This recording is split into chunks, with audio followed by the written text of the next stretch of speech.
Assalamualaikum everyone, welcome to my YouTube channel Aviation Cadet. This is ex-Aviation Cadet Sabir Shah from 1990 GDP, and I was part of Pakistan Air Force from 1993 to 1996, and I quit it for my personal reasons, which I will discuss in the future videos. First of all, a disclaimer that this video is not endorsed, sponsored by Pakistan Air Force. The reviews and comments are based on my personal experiences, and the government of Pakistan or Pakistan Air Force has nothing to do with it.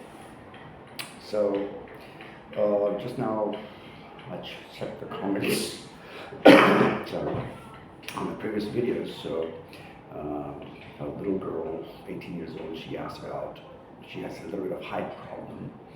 She's a little shorter than the requirement. So, good news is that, now again, good news in the sense that when I was part of Pakistan Air Force last century, 1993, the privilege was given to some of the people who were just 1 inch short or 1 inch taller than the required height. So, and they were not like big bosses people, they were just commoners.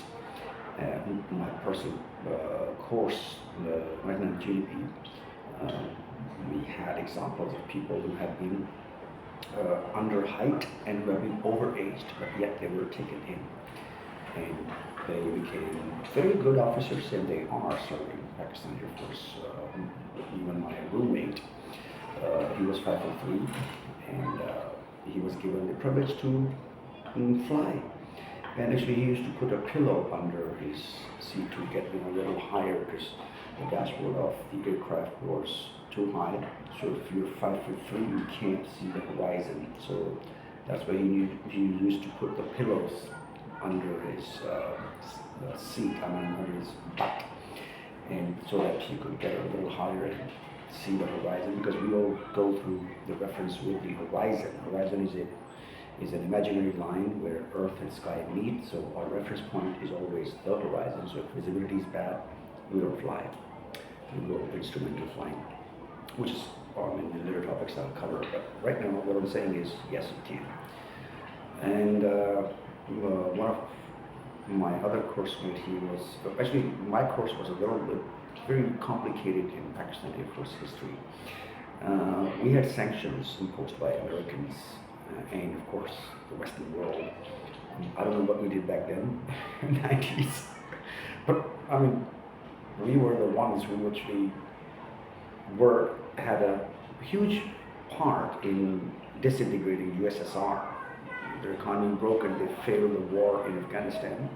That was because of Pakistan. But as soon as they disintegrated into different states, we were under sanctions. I don't know why. But that was a time when we had more pilots and less aircrafts, because all the aircrafts were mostly American based, so no spare parts were available. So even during my flying for 3 years, from 1993 to 1996, we had only 7 functional T-37s, A's and B's, and that's it. And imagine 3 courses were flying at the same time on those airplanes, and our course was 40 cadets. The 98 GDP was around 25 cadets who were flying at that time, and then the 100 GDP under us, they were also like 20. So 80 people have to fly 7 aircrafts.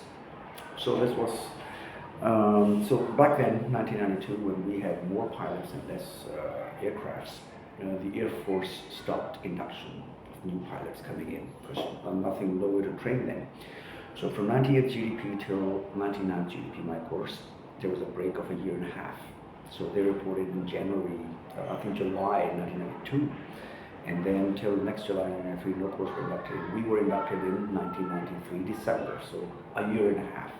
And one of my coursemen, he applied. I will not take the names again because I haven't asked their permission. But this incident is, it should be said to motivate the new people that there are leverages.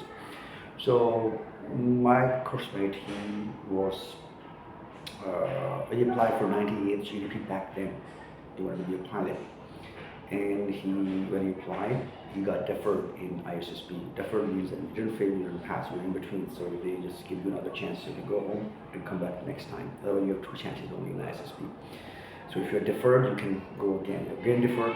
So that makes one chance. And then if you are not recommended for the second one, so you have three chances altogether. That's it.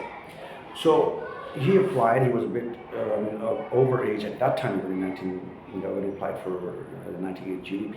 And then what happened to him that he got deferred. So, and then no GDP courses came in. And he, when he again reappeared for 99 GDP in 1993, July, August, and something like that, he was given an option. That was very strange. The psychiatrist, he called him for a re-interview. Check through my SSB video, you will know what re-interview is. So re-interview, and he was given the option, and they said, okay, listen boy, your physique is really strong, and you look like an army guy, so how about we give you the parallel long course, final quarter, you can join the Pakistan Army. And you know what this man said, my course mate, I'm proud of him. He said, sir, if I would have to apply for an army course, I would have done that. I waited for a year and a half just for this GDP course. So if you can give me the GDP, okay. If not, sorry sir, I don't want to join Pakistan Army. Those were his blunt, straight away words to that interviewer. And he was overaged, by the way, because again, I told you the difference between the two courses. But he still, for his honesty, for his straightforwardness, he was given the final call, and he got selected. He was my course mate, my roommate too. And the other guys, there were 4 other guys in the same batch who were given the same option, and all of them chose, okay, oh yeah, we are going to wear uniform. They said, yes sir, and none of them got the final call. So consistency is also a key to the ISSB selection.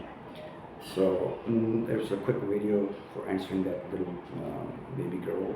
So I hope that everyone just at least apply. You don't get selected, that's another issue. But you won't regret your whole life that you have never applied. Apply, go, try. What's worse going to happen? No. Face the nose and move on. Thank you.